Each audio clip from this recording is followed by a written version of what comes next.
Okay, right. Okay. Okay, Jimmy, why did you decide to publish your own autobiography? Well, during the lockdown, John, I was doing nothing. And I don't like doing nothing, but when you do nothing, you don't know when you're finished. True. So I thought I'll write down what my life useful. And it's tricky, you know, ladies and gentlemen, to get a publisher. You know, Yeah. I mean, if you're Flavour of the Month, that's great. But it can be hard. I remember the great Grumbleweed, Graham. Graham, I remember, yeah. I used to say, Graham, how's things in show business? And he used to say, Jimmy, we may not be Flavour of the Month, but we're always on the menu. Yeah. And I used to love that. So, now, I've always been a great believer in the high street shop, the small business. So, obviously, Amazon has, you know, become the big thing, especially in the lockdown, ladies and gentlemen. But I have to say, if anybody here in this room wanted to write a book, they would be the go-to people, because they will show you on YouTube, and in my case, my good lady, help get your book published and out on to the highways and the byways. Yep. So that's why. In fact, a fella came up to me the other day and he says, how can I get your autobiography? I said, it's on Amazon. He said, I'm not going all the way to South America to buy a book. Now, you mentioned at the start of your book a few people who were inspirational to you. Yes. Like who? Well, the first one was I was doing pantomime, Snow White and the 7 Persons of Restricted Growth. See, we've got a woke, we're always doing the woke jam nights, aren't we? Yep. And this was in Preston, and a lady called Asma Day, who was the features editor of the Lancashire Evening Post, said, would you like to do an article? Now, up till then, John, I couldn't have written a note for the milkman, quite frankly. But she encouraged me. That's that one word you want, isn't it, ladies and gentlemen? Encouragement. Yes, it is. My faltering steps. And would you believe that was 9, 10 years ago? And I'm still writing a 2 monthly column in the Lancashire Evening Post. And through that, I helped me articulate my thoughts. Nice word that, everybody. Articulate, yes, very good. And get it down on the page. So that was a great one. And the other big inspiration to me was a gentleman called Mike Craig. I remember Mike. Nice Wasn't fella, he? yeah. He was a scriptwriter, first of all, and then he became a radio producer. And he produced a radio series in the 90s called Jimmy's Cricket Team. And he had this idea to take it on a cruise ship, the Canberra, and we would read the scripts. And each of the cast then did an interview with him. There was Bill Pertwee, the warden from Dad's Army, Peter Goodright, Noreen Kershaw. Yeah, I remember Norman. And after we finished the interview on board ship, Mike didn't seem tremendously happy, actually. And I said, is everything all right, Mike? I said, well, didn't they laugh? He said, yeah, but they never found out about you, the real Jimmy Cricket. Yeah. Where did the name come? How did you get started? Where did you get your big break? Yeah. And I said, but don't they want me to make them laugh? He said, yes, but you could have did that and got the balance as well. And in my foreword to the book, I say, Mike, if you're looking down, I hope I got the balance right in the book. Okay. Well, you can find out about behind it, but we're going to give you snippets here. Are the audience here tonight going to find the real Jimmy Cricket? Yeah. For example, Is this Oprah Winfrey or Yes, Jonathan yes. Young? Reveal all. Reveal all. Right, okay. Yes. Like just like me, you come from Northern Ireland. Ah. Yeah, I come from a nice little peaceful place called Ardoyne. Yes. Where are you from? Well, funny enough, I wasn't too far. This is the coincidences of life. I lived in Ligony. We had a shop. My family and I had a shop. Yeah. And my mama used to give me, it was a confectionery and grocers, and she'd give me a bar of chocolate every morning when I got the tram down to Ardoyne, Yeah, I to remember the school, that. New Butler Street. And you know when I see Meet Me in St. Louis, everybody, and they do that song, bang, bang, bang, go the trolley. It evokes the memory of Belfast. Only instead of Julie Garland's boyfriend next door running after the tram, it's me mommy holding up a Mars bar. And so, Yeah, I was just going to say, but not like me. You didn't actually come from Belfast, did you? No, I wasn't born there. What was that wee place you were born? A little place called Cookstown in County Tyrone. And my father was an undertaker, ladies and gentlemen. And I went home 2 months ago, October exactly, because there's a little shop in Cookstown, and it's a private bookseller, and he let me promote my book there. And a photographer came in, and would you believe he showed me 2 newspaper clippings. One was from 1946, when my father had advertised his undertaking business. And another one was from 1926, where his father, who was also an undertaker. So you see, I come from a long line of undertakers, John. Well, that's quite an undertaking. What a pro! John, lovely. Put that in the camera, you know. John's getting a couple of laughs. So, yeah. Do you know, he would have loved it. I heard a joke the other week, and my father would have loved it. It's this undertaker showing the apprentice undertaker the ropes. And there's 3 coffins with a lid off, and 3 gentlemen are in the coffins, a gentleman in each coffin with a big smile on their face. Yeah. And the apprentice said, well, now why have they got a smile on their face? And the undertaker said, well, that first gentleman won the lottery. Got so excited, he had a heart attack. Died. Heart attack. He said, what about the second? He said, well, the second one, that young man was on his honeymoon. Need I say more? And he said, what about the third one? He said, well, the third one, that man was struck by thunder and lightning. Oh. So the apprentice said, well, why is he smiling? He said, well, he thought he was having his photograph taken. So I got a double laugh there, smiling. Okay. Right, now, be serious for a moment. You say as a family, you used to listen to the radio with the wireless. Oh, we loved the radio when you were a kid. Well, what type of programs did you listen to? All the variety shows. There was great comedians like Albert Maudley. Has anybody heard of Albert Maudley? He used to be advertised as Lancashire's favourite Yorkshireman. And he used to say, ain't it grand to be daft? He said, the other day I said to farmer, if I take a shortcut through your field, will I catch the 3:10 train? He said, aye, and if Bolton, you'll catch the 3 o'clock. And then there was Rob Wilton. Rob Wilton was wonderful. He was from the world. He used to do this wonderful poem called Back Answers. I'm subject to colds, and they make me quite deaf, and I can't hear a word you say. Once a fella offered to buy me a drink. I heard that, with a cold, by the way. As we drank, we talked about girls we knew. I mentioned a blonde one dressed in red. My description was good, but my pal went half mad. 'Twas the girl he was going to wed. He said, I'll punch your head. I said, whose? He said, yours. I said, mine. He said, yes. I said, oh. He said, want to fight? I said, who? He said, you. I said, me. He said, yes. I said, no. Then we got to words. He said, you're a cat. I said, who? He said, you. I said, me. I said, yeah. I said, well, then I knew.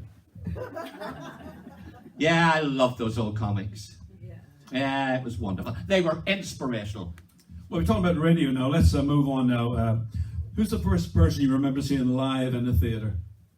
Well, there was a famous radio series at the time. We're talking the late 40s here, everybody. Archie Andrews. Educating Archie. It was a ventriloquist boy, a boy dummy, and Peter Brough was the ventriloquist. And he had these special guests coming on, like Max Bygraves, Tony Hancock, Julie Andrews. They all became to be stars. Yeah. So I went to see with my father, held his hand, and my elder brother John, and we walked up to the gallery. It was a shilling. Wow. And it was pure escapism, everybody. Yeah. 2.25 hours out of they had a live orchestra, and before Archie came on, we had acrobats, jugglers, tap dancers. It mesmerized me, quite frankly. and it set my stall out for what I was going to do in the future. Moving on then, you moved house again, and there was. Well, we never paid the rent. Now, you got to be serious now. Oh, serious? The real Jimmy Cricket? There was a sad event. A sad event. Yeah. Yeah. Well, when I was 8 years of age, my father died, really. And I had 3 older brothers and a sister, and they were in their teens, but I was only small. But the mammy, Philomena, was what you would call a real working mum. She got herself a job in the Lucozade factory in Andersonstown. And at 6 o'clock, she'd get up and do all the washing, then head off at 8 o'clock, do 8 hours, and come home and do the ironing and make the tea. I mean, when I look back, what the sacrifices that my mommy gave, you know. Yeah. And I'd like to read a little, if it's all the same to you, John. Yeah, yeah. Well, I would love to read it, but I've got the wrong thing. There is another thing, darn, the ants are coming. Enter the props lady. Yeah. You can ask me another question while we're looking. Thank you, Molly. And Colin, Molly, my glasses are in the briefcase. They're just over. Honestly, yeah, I won't be able to read it without. As you can tell, this is completely unrehearsed.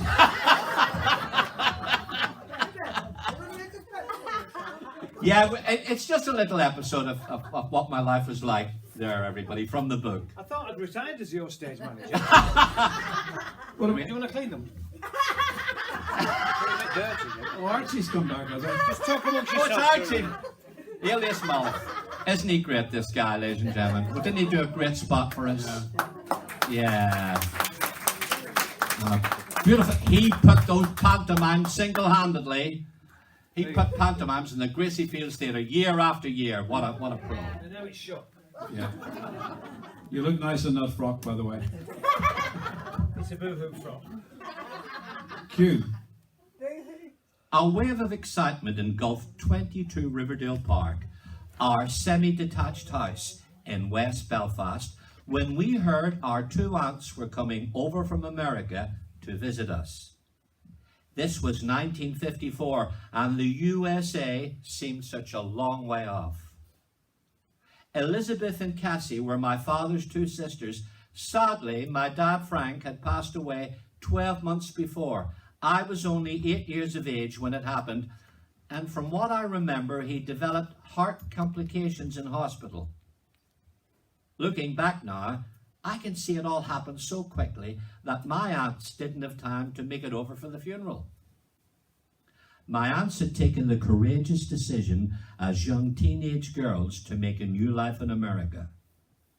Neither of them had gotten married, and being devout Catholics, they'd both devoted their lives to working as caretakers and helping the nuns run their convent school in New York. Now they'd planned to make the lengthy trip home, not only to visit their brother's grave, but to have a 3-week holiday at our home. As the day of their arrival drew near, my mother, 3 older brothers and sister, and myself could talk of nothing else. Finally, the big day arrived, and this large black taxi drew up outside our door. 2 well-dressed middle-aged ladies stepped out and greeted us warmly in their gentle Irish-American twang. I'd never seen suitcases as big, and the taxi driver's eyes fairly bulged out as he carried them into our house. As the mammy Philomena made a cup of well-earned tea, Elizabeth and Cassie proceeded to open one suitcase and distribute presents to us all. As the baby of the family, I was the happy recipient of most of them. It was just like Christmas morning, and when they handed me a baseball bat and ball, I couldn't contain my patience any longer and ran straight out the door and into the front garden to practice. It was a summer's evening, so everything was in full bloom. My first 3 swings were fruitless, but on my 4th attempt, I connected. Unfortunately, I was facing the house, And as the ball sailed through the air, it went straight through our front window. I can still hear and see the glass smashing, followed by a deathly hush. It was a well-chastened 9-year-old that went to bed early that night. A few days later, when my aunts had settled in and a new window had been fitted, they decided to place their trust in me once again and came home from a shopping trip, this time with a hurling stick and ball. Now, readers, you'd think that I would have learnt my lesson and had headed off to a field well away from my house.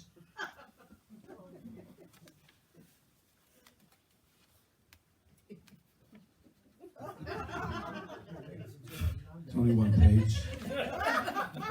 Oh, it should be 2. Oh, is there only 1? Colin, was there only 1? We're going to hear the end of this, haven't we? Find the missing page. It won't open. Can you stop it? And there's more. Oh! The lost page has been found. Does anybody read who did it? Who done it? Well, I read the zebra. No, I read the dictionary. The zebra did it. No, right.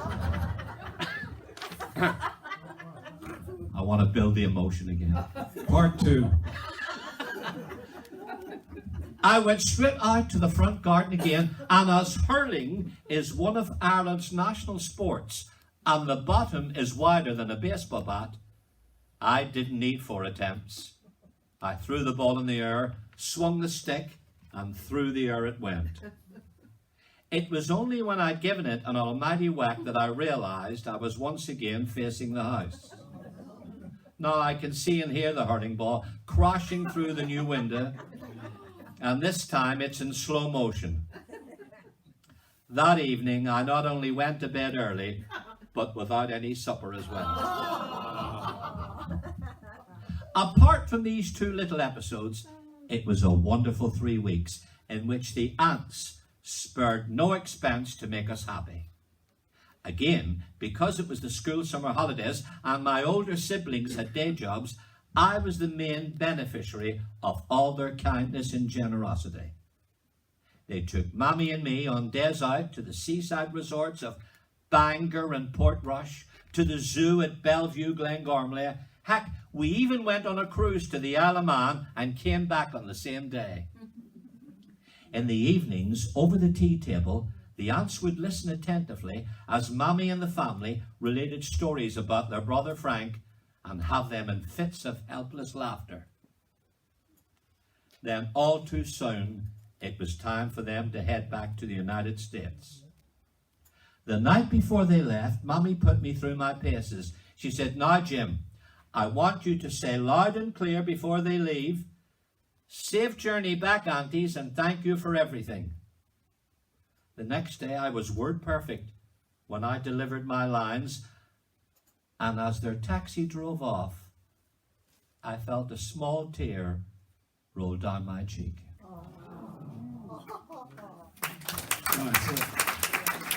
You've got me crying now. Right, a lot of people think you never went to school, but I know you did. So just tell us briefly, what was your school days like? Yeah, well, I was never very good at arithmetic, John. I came home from school one day and I said, "Dad, I'm no good at arithmetic." He said, "Don't worry, son, that makes 3 of us." But my dad was a character. Yeah. Oh, a real character. I said to him once, "Dad, do all fairy tales start with once upon a time?" He said, "Oh no, son. Sometimes they start with whenever I'm elected." And then another day, John. Yeah. I'm getting 10 minutes out of my dad. Yeah. Another day, I was doing my essay, my homework. Yeah. You do. And I said, like you did, I said, Father. It was a Sunday. I called him Dad through the week. I don't know which is the right word to use. Is it complete or is it finished? And he pulled up a chair. He said, "Son, it's like this. If you marry the right woman, you're complete. If you marry the wrong woman, you're finished. Sounds right. Yeah. But if the right woman catches you with the wrong woman, you're completely finished. Yeah, it was St. Patrick's Barnegie. I failed the 11 plus dismally. And I went to St. Patrick's Secondary. But again, I mean, I love to make the other guys laugh. I think all comics do that, even the teachers. And I finished up with zilch. I mean, the only thing I could do when I'd left school was juggle with 3 juggling balls. But if you're going to make a living in showbiz, it's a start, isn't it? Did you have friends at school, and maybe the teacher wanted you to get up and do things in front of the class? Well, there was a big we used to listen to the American fights. There was a big fight at the time over, and it was Floyd Patterson and Ingemar Johansson, the Swedish. And my dad, before he passed away, he enjoyed the boxing. My elder brother, and we used to listen to it. And then the next day, Mr. Delaney, I think he was the geography teacher, said, "Did any boys listen to the I said, "I." He said, "Well, do you want to tell us about?" And I don't know what I did for the next 5 minutes, but talking about that, but funny enough, tonight I did a boxing routine, but I just get the guys laughing, and it was just give you that feeling. It was just that you were good at something, you know, and again, that reinforced. But you know what really encouraged me, everybody? My mommy would send me to the local grocery shop for a loaf or a bottle of milk. And the guys that run it, Barney Gaffney ran one shop, and Charlie Liddy, when I'd tell them jokes I'd hear on the radio, they would encourage me. Yeah. And they gave me that precious commodity. Again, that word, encouragement. Because I couldn't wait. I said, "Mommy, do you need anything at the shop?" Because I could go and tell them another joke, and they'd say, "Oh, you should be on the stage. This, look, you know." And it's what it, you know, Yeah. it motivates you, doesn't it, John? It does indeed. Well, a lot of people in the business made their first start in Butlins and places like that as redcoats. Tell me when you became a redcoat. Well, my brother Brian had come back from Butlins and Mosney. Butlins and Mosney was in the southern Ireland, 26 miles from Dublin. And he'd been there with his partner Gabriel, and he said, "Now there's a job you could do, and you wouldn't get told off. You act agent in these factory jobs, and you're always getting this. They'll pay you to make people laugh. They're called redcoats." I'd never been to a Butlins in my life, and through my brother's unbridled enthusiasm, I wrote off and applied for a redcoat job, and I got a letter back saying, "Come and have an interview in a hotel in Belfast." And to cut a long story sideways, that was I got offered a job as a redcoat at Butlins Mosney from the June until the September, with the princely sum of £6 a week wages, plus 3 meals a day and your bed in the chalet. And I loved every second of it. There's something about when you put that redcoat on, ladies and gentlemen, boys and girls, it's an icebreaker. Perfect strangers come up and talk to you. It was just lovely. But I was thrown a curve there because I'd never left Belfast, and this was 26 miles from Dublin. So when I went on the redcoat show to do my act, it was tricky. It's a bit like a Geordie comic playing Liverpool or London. They liked me because they'd met me as a redcoat, and I was helping them with snooker, but they couldn't make out a word I said when I was up on stage. That became quite challenging. The only time I went well that summer was the 2 weeks in July when all the Northern Ireland people came on their holiday. Yeah, remember that. The 12th week in July. That was it. That was it then. Because I don't know if you know, everybody here, that's when the Orangemen march on the 12th of July. And my good lady's dad, Willie, he was a great little Orangeman. He used to have a special calendar. It was January, February, and March. Okay, now, the first time you came to England, were you a bit overwhelmed by the scene? Yes, I was. I went to London. Everybody had this received wisdom that London was the big place. Liverpool, Manchester didn't exist. My 2 brothers, older brothers, had left earlier, and you got the boat from Hesham, and from Hesham, from Belfast to Hesham, and then you went straight to Euston Station in London. And I was utterly amazed. I got on this big red bus in London. I was 21 at the time. And it was just a travel through the West End, and I saw James Mason, the Hollywood actor, walking down the street. James Mason. Yeah. And I think he was going to the Freemasons. Hey, never let you down. But my brother had, all I was armed with was 2 addresses. A friend of my brother who was working in a bar in New Cross. Now, when I got there, he had enough on his plate. I knew if I was going to hang around, I was a burden. But luckily, our John had said, look, if you can't get any luck there, the nuns have a place in Camden Town called the Irish Centre. So I headed over there, and I got in there, and the nuns were wonderful. Oh, you can have your tea now. We'll put you up and you get your bed and all. So I went up the stairs whistling The Sound of Music, because here I was given a bed and the thingy, and I mean, we could obviously we have to be aware. I know, John, you're doing wonderful, but we're just trying to edit for you, everybody. Okay, we got. What about the Irish comedian who influenced you? Yes, the next time I went over, I went home. I got quite homesick the first time, but when I went over again, I went to Liverpool, and I knew that Frank Carson was the great comedian. He was from Belfast, and I found out who managed him. It was a guy called Ernie Mac in Liverpool. So I knocked on his office door, and he said, "Come in, yeah. So you want to? I'll get Frank Carson on the phone." And he got Frank on the phone, and Frank said, "Ernie said you want to be a comedian." And I said, "Well, that's the game plan, Frank. Try and work every night, even if it's for nothing. That way you'll learn your timing, where to leave a word out, where to leave." And then I said, "Well, thanks for your advice, Frank." He said, "It's not advice you want, it's money." Sounds like Frank. He does. And so I became a big friend, Frank. All of us, didn't he, John? Yeah. And we miss him so much. You know, I used to love Frank's joke. I was in a bar the other night, and a fella shouts over, "Frank, lend us a tenner." I said, "I can't hear you." He said, "Lend us a tenner." I said, "I can't hear you." The barman said, "I can hear him." He said, "Well, you lend him a tenner then." And then you changed it from being a red coat into a blue coat. Yes, I changed into a blue coat, and that's when I was skint, folks. I got off the boat again. I kept going. My family subsidised me for my fare.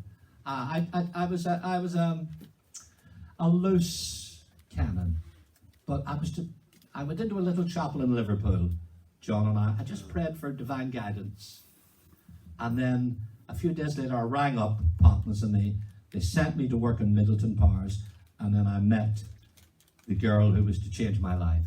So that was an answer to a prayer. She's blushing. You can't see her. Okay. In fact, the first time I saw her, she rolled her eyes at me. So I picked them up and rolled them back. Yeah, just thinking about the times we worked together in the past. We did the Candlelight Club. You remember that? We Candlelight in Oldham. Remember you said to me, Cannon and Ball were out front and they were laughing at me? And I'd only been in the business a year or two, so I got changed quick and went down. And Bobby and Tommy were at the bar. That's right. And Bobby said, "Cocker did all right there." They were tough at first, Cocker. And he said, "Here's a prop for your act. Tommy and I don't do it anymore. Get yourself a tray and a polystyrene head and come on and say, 'I'm the head waiter.'" So I got excited. I came home and you went out and bought the thing, and I got 10 years out of that prop. And that was Bobby. We missed him as well too. Yeah, well, I think we're getting ahead of ourselves here. Oh, don't worry, John. Give us the keys, we'll Okay, lock up. right, okay. For example, what was your first big break on television? Just about below the... Oh, right. Well, folks, I applied for Opportunity Knocks, and I failed dismally. I failed Opportunity Knocks 4 times, New Faces twice. But I felt I was getting better. You see, John, I was looking for an original style. If you ever watch the movie, The Glenn Miller Story, Yeah. Glenn's played by James James Stewart, Stewart. and he's looking for this original sound, you know? And of course he gets it by accident, doesn't he? Yeah. And that's what I was looking for, an original style. And by the time I got it, there was a program came on called Search for a Star for London Weekend Television. Now, it was unlike what happens now with Britain's Got Talent, where they have a judging panel. I think judging panels on television are an overworked formula. Yeah. Anyway, they sent a guy out to anybody they thought needed a break. And they would put them on and put, the nice set, the Brian Rogers dancers. It looked $1 million, the Alan Ainsworth Orchestra. Yeah. So, and then what they did is we did one show on the Monday, all the acts, and then we'd come in on the Tuesday morning and say how you could improve. And then they'd bring another audience in on the Tuesday night. Yeah. Money was no expense. This was the early 80s, everybody, you know. How blessed was I? And I won the heat. There was a magician on called Wayne Dobson, and we stayed in the same hotel. He used to drive me because I took the train down, and he was a great magician. He was winning right to the end. I just pipped him, really. I felt a bit guilty because he used to give me a lift back and forth to the hotel. But then when I did the final, it came second to an act called Falkwell Flax. Oh, I remember him, yeah. But overnight, I got a Royal Gala show with Princess Margaret. So from working all the clubs around Manchester, Rochdale, and Bolton, I was in this Royal show pretty much overnight. So, and then something good happened. I never got on television for 12 months. Best thing that ever happened, because then I think, well, and then I got the Christmas Good Old Days from the City Varieties Leeds. And then from that, I got a little bit of a break in different shows. And Was it a pilot show for Thames Television? Yeah, I got for Thames Television, and I was all set in the time with Thames. But at the time, in the 80s, hi you folks, how are you? Wonderful. At the time, there was a lot of industrial unrest in television. You know, it was very sensitive. Technicians could put the earphones down, they'd walk out at the drop of a hat. And the last sketch was the big one. Eddie Brabham, the writer, had written it. And we were all set to do it. And just 9 o'clock hit. And then before we could say, the guy said, right, that's it, 9 o'clock. And they all down tools, left me sitting ready to do the sketch. And they walked off. And I thought my big break was gone. But what happened, I had a very intuitive agent called Phyllis Rounce, a lady in London. And she said, look, let's keep that pilot. And we sent it to Central Television, and I got a 4 series out of that pilot, everybody. How are we doing, darling, for time, really? Are people going to fall asleep, or are we... John, you are doing wonderful. I love this man. and you don't mind me breaking off just to find out about it. No. But I know you're coming into the home straight. Coming in home straight now. Yeah. We'll talk about people who you admire, people like scriptwriters like Eddie Braden, who you just mentioned. Yes, that's right. He became a friend, everybody. Eddie was an unbelievable guy. He used to say to me, I used to ring him, and he moved out to a hotel, a country house in North Wales. And he used to say, Jimmy, the farmer next door is very worried about me. I said, why, Eddie? He said, every night before he goes in, he takes his field with him. It's just surreal, really, isn't it? And I bet everyone's wanting to know, did you ever appear on The Comedians for Johnny Hamm? No. No? But Johnny thinks I appeared. No, everybody thinks that I came later. Frank Carson was on that, Roy Walker. I came later. I didn't get on that.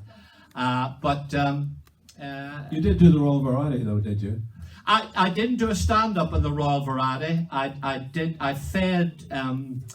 We did some crossovers, Billy Dainty, Bernie Clifton, and Leslie Crowther. But I did stand in the lineup with Spike Milligan, and when Prince Charles came round, he said, hello, Milligan, and Spike turned to him and said, hello, Trainee King. And obviously now he is the king. This was 1986, you know. Well, I'm sure everyone in the audience has got an opinion on this, but would you say television has changed? Oh, dramatically. And that's why I made a graceful exit, ladies and gentlemen. I